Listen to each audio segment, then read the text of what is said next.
오늘 우리에게 주시는 하나님의 말씀은 신약 성경 마태복음 20장 1절부터 10절까지의 말씀입니다. 말씀을 받기 위한 우리의 고백을 먼저 주님께 올려드립니다. 우리의 형편과 마음을 가장 잘 아시는 하나님, 이 시간 주의 말씀을 받겠습니다. 말씀하여 주옵소서. 주께서 슬기로운 말씀으로 내 생명을 구하셨으니 내가 주님의 교훈을 결코 잊지 않겠습니다. 아멘.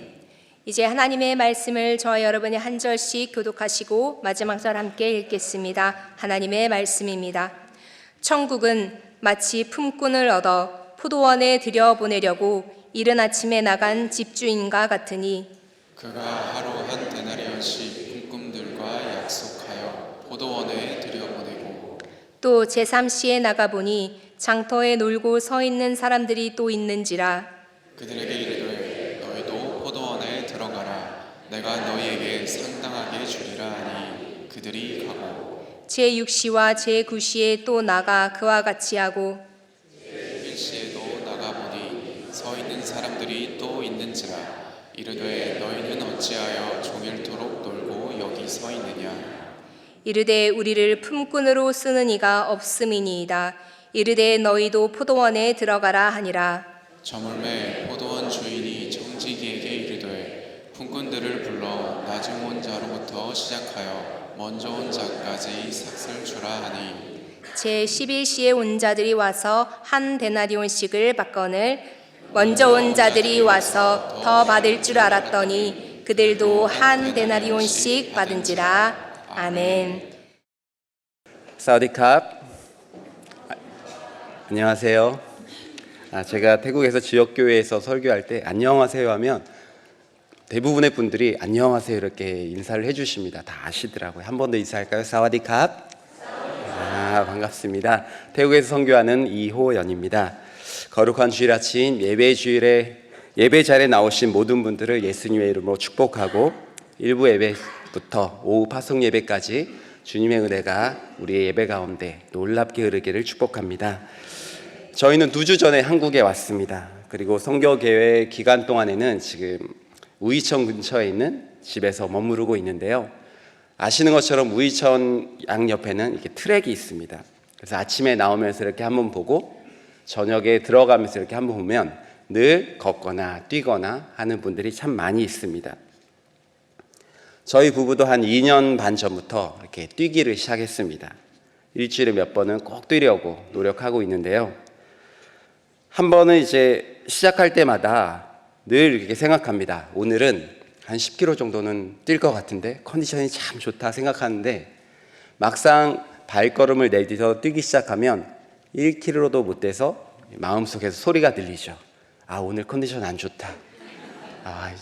이만하면 될 것 같은데 집에 가고 싶어. 그런데 그 소리가 달리기를 멈출 때까지 끊임없이 나옵니다. 2km, 3km. 그래도 정한 거리를 이렇게 다 뛰고 나면 정말 기분이 좋은데요. 이렇게 뛰면서 제가 이렇게 느끼는 것은 잘 뛰는 사람은 멈추지 않고 끝까지 뛰는 사람이 정말 잘 뛰는 사람이라고 생각됩니다. 그리고 이것이 선교와도 참 많이 닮아 있다 이런 생각을 하는데요. 선교는 얼마나 빠르게 열매를 맺는 것이 아니라 얼마나 그 자리를 지키느냐의 문제이기도 합니다.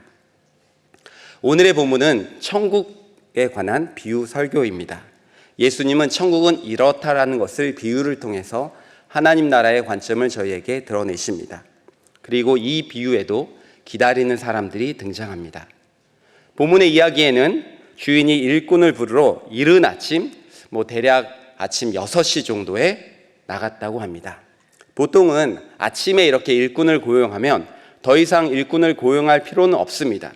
그런데 이 비유에서는 3시간마다 주인은 9시, 12시, 그리고 3시, 그리고 심지어 해가 지기 직전인 오후 5시까지 총 5번 일꾼을 찾아 나섰고 오후 5시에도 일꾼을 고용합니다. 우리가 여기서 알 수 있는 사실은 주인은 일꾼을 한 번 찾고 끝나는 것이 아니라 끊임없이 일꾼을 찾고 있다는 거죠. 주인은 일꾼이 지속적으로 필요할 정도로 일이 정말 많다는 것을 알 수 있습니다. 흔히 선교는 교회 사명이라고 그러죠. 그리고 민족복음화, 세계선교가 저희 영광교회의 사명이기도 합니다. 하지만 그와 동시에 이것은 하나님의 선교이고 하나님의 비전이기도 합니다. 창세기부터 지금까지 하나님은 끊임없이 일하고 계십니다. 그렇기에 그분의 나라에는 하나님과 함께 일할 동역자가 늘 필요하죠. 주인이 계속해서 일꾼을 찾고 있는 것처럼 하나님은 하나님과 함께 일 동역자들을 지금도 계속해서 찾고 계십니다. 그리고 어떤 이는 타문화권으로, 어떤 이는 자문화, 즉 지금 이 땅의 자리에 보내고 계십니다. 하지만 중요한 것은 우리 모두가 하나님의 동역자이고 지금도 함께 일할 동역자를 찾고 있다는 거죠. 우리 아침이지만 옆 사람에게 고백할까요? 당신은 하나님이 찾으시는 동역자입니다. 그러면 우리가 이 안에서 어떤 일들이 벌어지고 있는지 함께 보고자 하는데요. 9절과 10절을 함께 읽도록 하겠습니다. 제11시에 온 자들이 와서 한 데나리온씩을 받거늘 먼저 온 자들이 와서 더 받을 줄 알았더니 그들도 한 데나리온씩 받은지라. 대략 해지기 전 6시 정도가 되었습니다. 품삯을 나누어 주는데 먼저 온 사람부터 나누어 준 것이 아니라 나중에 온 사람부터 나누어 주었습니다. 그리고 가장 나중인 5시 정도에 온 사람들이 얼마 받았죠? 한 데나리온을 받았습니다. 이 자체로는 사실 큰 문제가 아닙니다. 그런데 이것을 본 아침 일찍부터 온 일꾼들은 적어도 우리가 한 데나리온 이상은 받을 거라고 기대했을 겁니다. 그런데 그들도 똑같이 얼마를 받았죠? 한 데나리온을 받았습니다. 여기서 이제 문제가 발생하는 거죠. 12절을 같이 읽겠습니다. 나중에 온 이 사람들은 1시간밖에 일하지 아니하였거늘 그들을 종일 수고하고 더위를 견딘 우리와 같게 하였나이다. 일꾼들이 항의하는 거죠. 어쩌면 일꾼들의 항의는 되게 정당해 보이기도 합니다. 일한 만큼 받아야 한다는 보상의 원리, 시장 경제의 논리로 볼 때 이 주인은 굉장히 불공정한 주인입니다. 10시간 일했다면 사실 10시간 일한 만큼의 보수를 받아야 되잖아요. 아침부터 일한 사람들은 한 데나리온씩 받기로 약속했기 때문에 전혀 문제가 없었습니다. 그런데 1시간 정도 일한 사람이 하루 종일 일한 사람들과 동일한 임금을 받는 것, 그게 문제가 된 거죠.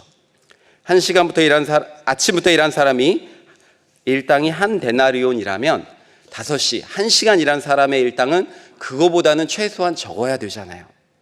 그런데 그렇게 일당을 준 주인은 우리의 관점에서, 세상의 관점에서 보면 굉장히 불공정해 보입니다. 그러나 우리가 기억해야 될 것은 이것은 천국에 관한 비유이고 포도원 주인은 공정한 주인이라는 것입니다. 만약 주인이 새벽 6시에 온 아침 일찍부터 온 일꾼들을 먼저 한 데나리온씩 주고 보낸 다음에 나중에 온 자들에게 한 데나리온씩 줬다면 아마 문제가 별로 없었을지도 모릅니다. 그저 주인이 나중에 온 사람들이 좀 안쓰러워서 긍휼함이 많아서 한 데나리온을 줬구나 생각할 수 있습니다. 하지만 예수님은 이 비유에서 굉장히 의도적으로 나중에 온 자들부터 주었다라고 합니다. 아침부터 온 자들이 다 볼 수 있도록, 다 보이게 나중에 온 자들부터 준 거죠. 그렇다면 예수님이 여기서 말하고 싶은 뭔가 의도가 있다고 생각합니다. 보통 이 이야기에 가진 선입견이 하나 있습니다. 12절은 아침부터 일한 일꾼들의 말인데요. 이들은 오후 늦게 온 이들을 이렇게 말합니다. 나중에 온 이 사람들. 이 말에는 나중에 온 이 사람들은 늦게 나온 사람들, 준비가 부족한 사람들, 게으른 사람들이라는 감정과 판단이 들어 있습니다. 즉 나는 이 사람들과는 다르다는 거죠. 왜냐하면 나는 아침부터 나온 준비된 아주 부지런한 사람인데 어떻게 이 사람들과 나를 동등하게 취급하냐는 겁니다. 왜냐하면 나는 일찍 나왔고 먼저 나왔고 더 수고했고 내가 더 고생했는데 내가 더 나은 사람이라는 마음이 그 안에 있는 거죠. 저는 2008년에 이곳 염고원교회 본당에서 파송을 받고 태국으로 갔습니다. 벌써 올해가 18해가 되었는데요. 시간이 참 빠르게 흘렀습니다. 가끔 이제 아내와 선교사회 관련된 일들을 이제 이야기하다 보면 여러 가지 이야기들 하는데, 어느 날 제가 신임 선교사님들 제 이야기를 이렇게 하면서 아내에게, 아니 지금 온 지 얼마 안 되신 분이 그렇게 사역을 무작정 뛰어들면 어떡하냐, 벌써부터 그렇게 사역을 하면 문제가 생길 것 같은데 라고 아주 자연스럽게 품격을 가지고 정말로 걱정하는 것처럼 이야기를 했습니다. 그랬더니 아내가 저를 탁 보더니, 아니 지금 온 지 얼마 안 되면 사역 못하냐고, 자기가 좀 더 오래 있었다고 뭐 좀 잘한다고 자랑하는 거냐고, 꼰대냐고 저한테 이렇게 말하는 거예요. 마음이 정말 뜨끔했습니다. 나는 잘하고 있다는 생각, 사실 이것이 선교사들이 빠지기 쉬운 큰 유혹이기도 합니다. 다른 사람들은 모르겠는데 나는 잘하고 있다. 신앙의 연수가 쌓일수록, 사역의 기간이 길어질수록 우리가 더 깊이 엎드려 하는 이유가 여기에 있습니다. 내가 수고한 것을 가지고 내 의로 만들지 말아야 합니다.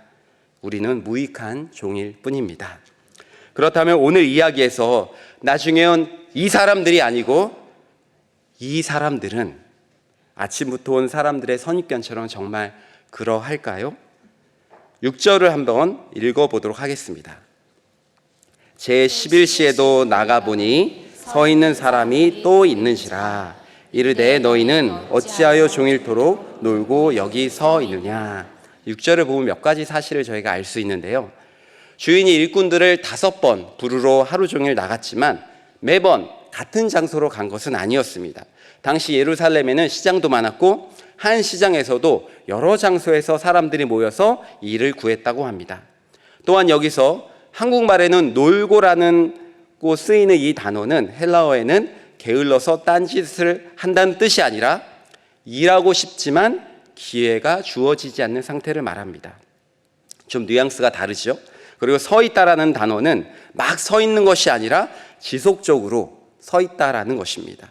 즉 종일토록 놀고 서 있느냐는 주인의 말은 일하고 싶지만 일할 기회가 주어지지 않아서 하루 종일 그 자리를 떠나지 않고 기다리고 있는 종들의 상태를, 일꾼들의 상태를 정확히 알고 있는 주인의 마음을 표현하고 있습니다.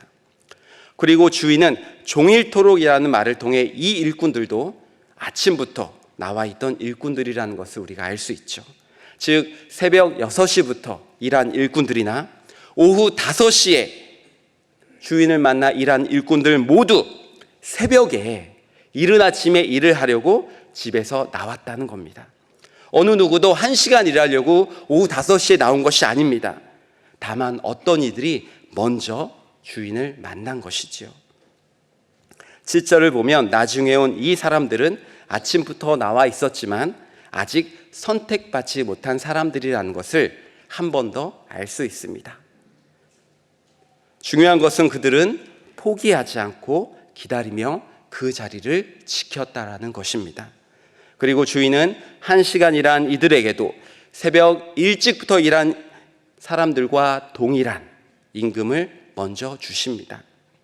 세상의 관점으로는 주인은 너무 불공정한데, 그렇다면 이것을 이제 우리가 모아서 하나님 나라의 관점이 무엇인지 살펴보면 좋겠습니다. 주인이 공정하다면, 그렇다면 주인이 생각하는 일의 관점이 다른 겁니다. 주인의 관점은 아침부터 일한 사람과 아침부터 기다렸다가 오후 5시부터 일한 사람이 동일한 수고를 했다고 보는 것이요. 즉 아침부터 오후 5시까지의 기다림도 노동이라고 본 것입니다. 주인의 관점은 기다림도 사역이었습니다. 일할 기회를 기다리며 하루를 버틴 시간, 아무도 알아주지 않지만 그 자리에 서 있던 그 시간, 열매가 없어도 부르신 그 자리를 지킨 그 시간, 주인은 그것을 낭비된 시간으로 보지 않으셨습니다. 오히려 그것을 수고로 인정하십니다. 사역으로 보셨다는 거죠. 대국은 선교 역사가 200년이나 되었지만 기독교 개신교 인구는 여전히 1%도 되지 않는 나라입니다. 기독교가 소수이기에 불교의 사회 속에서 예수를 믿는다는 것은 그리 간단한 일은 아닙니다. 어제 유럽 선교는 타고나무 숯에 다시 불을 붙이기라고 제가 들었는데요. 태국 선교는 젖은 장작에 불 붙이라는 말을 저희 선교사들은 하고 있습니다. 그만큼 태국 선교도 지난한 기다림의 시간을 가지고 있다는 것이죠. 저희가 푸켓에서 만난 한 분이 계십니다. 저희 딸 친구의 어머니였는데 몇 년 전에 함께 교제하면서 그분이 불교와 또 조상 숭배에 매우 열심인 분이라는 것을 저희가 알게 되었습니다. 그런데 그 마음 깊은 곳에는 설명하기 어려운 공허함이 늘 있었습니다. 아무리 불교 의식을 따라해도 조상 숭배를 해도 마음에 평안이 없는 거예요. 그러던 중에 저희와 관계가 형성되고 자연스럽게 그 공허함에 대해서 얘기하고 예수님에 관한 이야기를 하게 되었습니다. 그분이 그러면 예수님에 대해서 좀 가르쳐주면 좋겠다 이렇게 말씀하셔서 함께 성경을 읽어가며 예수님이 누구인지를 이야기했습니다. 마음을 함께 나누고 함께 기도하며 또 믿음을 고백하고 그런 시간들을 거치면서 곧 세례도 받을 수 있을 것 같다라는 기대가 생겼습니다. 그런데 어느 순간 갑자기 연락이 딱 끊긴 거예요. 더 이상 만날 수도 없고 학교에서 마주치긴 하는데도 굉장히 어색한 겁니다. 저희에게는 갑자기 그런 변화가 너무 당황스러웠고 그렇게 기다림의 시간이 시작되었습니다.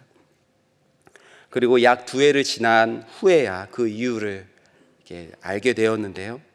예수님을 통해 기쁨을 경험하고 진짜 이 예수란 분이 내 마음의 공허함을 채워줄 수 있을 것 같다는 생각을 하게 됐지만 동시에 삶의 어려움들이 갑자기 막 찾아오고 그동안 해왔던 종교 의식들을 안 하니까 불안한 거예요. 그와 함께 그분이 가지고 있던 사회적 위치에서 해야 하는 종교적 의식들, 또 가족 안에서 지켜야 하는 것들이 그분에게는 굉장히 부담으로 다가왔다고 합니다. 그래서 결국은 다시 원래의 자리로 돌아가시게 된 거죠. 그리고 부담스러워서 저희와 의도적으로 관계를 단절한 겁니다. 저희는 그분을 기다리고 있습니다. 하나님이 그분을 만나 주셨기에, 하나님이 그분을 기다리시기에 그분은 다시 하나님을 만날 거라고 저희는 믿고 기다리고 있습니다. 하지만 기다림은 쉽지는 않습니다. 늘 어려운 것 같습니다.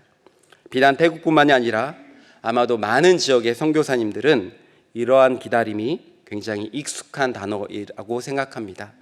하지만 그 익숙함은 편안한 익숙함이 아니라 늘 아픈 익숙함이죠. 아무리 부어도 물이 차지 않는 항아리처럼 때로는 작년이나 재작년이나 올해나 큰 차이가 없는 선교지 상황 때문에 뭐가 항상 바쁜 것 같기는 한데 돌아보면 늘 제자리 같은 그런 상황에 가끔 질문들이 마음속에 올라옵니다. 나는 지금 무엇을 기다리고 있는가? 혹여나 틀린 장소에서 기다리고 있는 것은 아닐까? 그런 마음들이 선교사를 끊임없이 유혹하고 넘어뜨리려고 합니다. 그런 기다림에 지쳐있는 이들에게 오늘 예수님은 7절에서 이렇게 말씀하십니다. 7절을 같이 읽겠습니다. 이르되 우리를 품꾼으로 쓴 이가 없습니다. 이르되 너희도 포도원에 들어가라 하니라. 나를 오랫동안 기다려준 너도 포도원에 들어가라. 말씀을 준비하면서 큰 위로가 되었습니다. 때로는 아무도 알아주지 않는 것 같은 시간 속에서 하염없이 기다리는 그 시간 속에서 주님은 그 기다림이 참으로 귀하구나 라고 말씀하십니다. 그런데요, 주님은 왜 이러한 관점을 가지고 있을까요? 그것은 주인에게 중요한 것은 일의 양이 아니라 일꾼의 존재였기 때문입니다. 새벽 6시부터 일한 사람들은 분명히 오후 5시에 온 사람들보다는 훨씬 더 많은 일을 하지 않았겠습니까? 1시간 일한 5시부터 온 사람들이 얼마나 일을 했겠습니까? 그렇지만 하나님 나라의 관점에서 새벽부터 온 일꾼도 한 사람, 오후 5시에 온 일꾼도 동일하게 한 사람이었습니다. 새벽부터 나를 기다려준 그 존재도, 오후까지 기다리고 있던 그 존재도 주인에게는 똑같이 한 사람의 일꾼이었다는 거죠. 저는 주인이 5시에 만난 일꾼들에게 먼저 한 데나리온을 주면서 무슨 말을 했을까 한번 상상을 해보았습니다. 아마도 한 데나리온을 주면서 이렇게 말하지 않았을까요? 사랑하는 종아, 여기를 떠나지 않고 기다려줘서 고맙다. 일꾼들에게는 고용해준 주인이 너무나 감사하지만 동시에 주인에게는 주인을 기다려준, 이곳에서 기다려준 일꾼들이 선물이었습니다. 저희들은 팡하 박무왕 지역과 함께 푸켓 지역에서도 문화사역을 하고 있습니다. 만나는 분들은 대부분 불교인입니다. 문화사역은 직접적으로 복음을 전하는 것은 어려운 부분들이 있습니다. 그렇지만 시간이 걸려도 문화를 통한 관계를 가지고 만남을 이어가고 그 만남 속에서 복음을 전하고 있습니다. 가끔 이제 단기팀이 오면 복음을 전할 기회가 조금 더 생깁니다. 재작년에 저희 염관교회 청년부에서 단기 선교를 왔었습니다. 저녁에는 블레센터에서 태국분들과 함께 한국의 밤 공연 사역도 하고 식사 교제도 했습니다. 제가 팀이 오기 한 달 전쯤에 태국 분들에게 이제 이번에 한국에서 이런 분들이 오시는데 많은 것들을 준비하신다고 합니다. 그러면 우리가 받기만 하면 뭐 하잖아요. 우리도 뭔가 좀 준비를 해서 그분들을 이렇게 보답하면 좋겠는데 한국에는 상대방을 축복하는 좋은 노래가 있습니다. 우리가 특송을 같이 연습해서 부르면 어떨까요? 라고 제안했고 모두가 동의를 했습니다. 그 축복송의 가사는 이렇습니다. 당신은 사랑받기 위해 태어난 사람, 지금도 그 사랑 받고 있지요. 태초부터 시작된 하나님의 사랑은 우리의 만남을 통해 열매를 맺고 당신이 이 세상에 존재함으로 인해 우리에게 얼마나 큰 기쁨이 되는지. 그리고 이제 연습을 하기 전에 이 가사의 의미에 대해서 이야기를 하면서 예수님의 이야기도 자연스럽게 하게 되었습니다. 세상은 당신의 직업이 뭔지, 외모가 어떠한지, 차가 무엇인지 그런 것으로 판단하지만 제가 아는 예수님은 그렇지 않고 당신을 있는 그대로 사랑하신답니다. 왜냐하면 당신의 존재가 예수님에게는 기쁨이고 선물이기 때문입니다. 이게 우리에게는 굉장히 당연한 이야기이지만 태국 분들에게는 그렇게 당연한 이야기는 아니고 굉장히 어색한 이야기입니다. 왜냐하면 태국 분들은 윤회라는 큰 세계관 속에서 예수를, 인생을 바라봅니다. 그들에게 태어나면 업의, 카르마라는 업의 결과이죠. 그 안에는 기쁨도 있지만 결국은 반복되어지는 고통 안에 묶인 삶을 살아가는 것입니다. 그래서 그 굴레를 벗어나기 위해 끊임없이 덕을 쌓고 보시를 하고 계율을 지키는 삶을 살아갑니다. 더 나은 삶을 위해 혹은 더 나은 다음 생을 위해 끊임없이 애쓰며 살아가는 분들이 태국 분들입니다. 그런데 그날 한 가지 그동안 들어보지 못한 이야기를 듣게 되었습니다. 나의 존재가 과거의 결과로 생겨난 것이 아니라 하나님이 주신 선물이라는 이야기였습니다. 내가 무엇을 해서 얻어낸 가치가 아니라 태어난다는 것 자체가 기쁨이라는 이 복된 소식이 노래가 되어 그분들의 마음에 문을 두드렸습니다. 영상을 하나 같이 보도록 하겠습니다.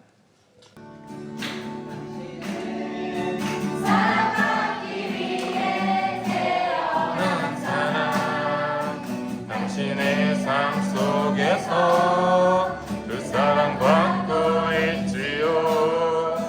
당신은 사랑받기 위해 태어난 사람. 당신의 삶 속에서 그 사랑 받고 있지요. 태초부터 시작된 하나님의 사랑은 우리의 만남을 통해 열매를 맺고 당신이 세상에 존재함으로 인해 우리에겐 얼마나 큰 기쁨이 되는지. 당신은 사랑받기 위해 태어난 사람, 지금도 그 사랑 받고 있지요. 당신은 사랑받기 위해 태어난 사람, 지금도 그 사랑 받고 있지요.